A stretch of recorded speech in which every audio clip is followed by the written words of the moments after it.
बहुत समय पहले की बात है। एक नदी के किनारे एक विशाल जामुन का पेड़ था, जिस पर एक होशियार और चतुर बंदर रहता था। वह हर दिन जामुन खाकर खुशी खुशी अपना समय बिताता था।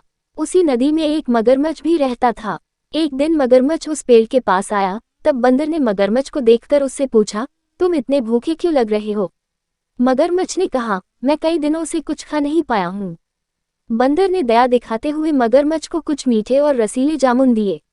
मगरमच्छ ने खुशी खुशी जामुन खाए और उसे बहुत अच्छे लगे। धीरे धीरे दोनों में गहरी दोस्ती हो गई। बंदर रोज मगरमच्छ को जामुन खिलाने लगा और दोनों घंटों बातें करते। एक दिन मगरमच्छ अपनी पत्नी के लिए कुछ जामुन ले गया। मगरमच्छ की पत्नी को जामुन बहुत पसंद आए। उसने सोचा, अगर ये जामुन इतने मीठे हैं तो जरूर इस बंदर का दिल भी उतना ही मीठा होगा। उसने अपने पति से कहा, मुझे उस बंदर का दिल खाना है। मगरमच्छ ने पहले तो मना किया, लेकिन पत्नी की जिद करने पर वह मान गया। अगले दिन मगरमच्छ ने बंदर से कहा, दोस्त, मेरी पत्नी ने तुम्हें खाने पर बुलाया है। वह तुमसे मिलना चाहती है। बंदर खुशी खुशी मगरमच्छ की पीठ पर बैठकर नदी पार करने के लिए तैयार हो गया।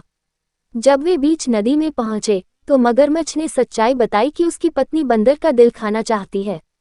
बंदर चौंक गया, लेकिन उसने अपनी चतुराई का उपयोग किया। उसने कहा, अरे, तुमने पहले क्यों नहीं बताया? मेरा दिल तो पेड़ पर ही रह गया। मुझे वापस पेड़ पर ले चलो, ताकि मैं अपना दिल लेकर आ सकूं।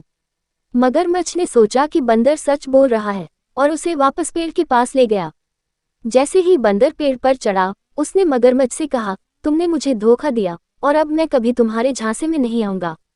मगरमच्छ निराश होकर लौट गया और बंदर ने अपनी समझदारी से अपनी जान बचा ली। शिक्षा: इस कहानी से हमें ये सीख मिलती है कि संकट के समय हमें अपनी चतुराई और होशियारी से काम लेना चाहिए।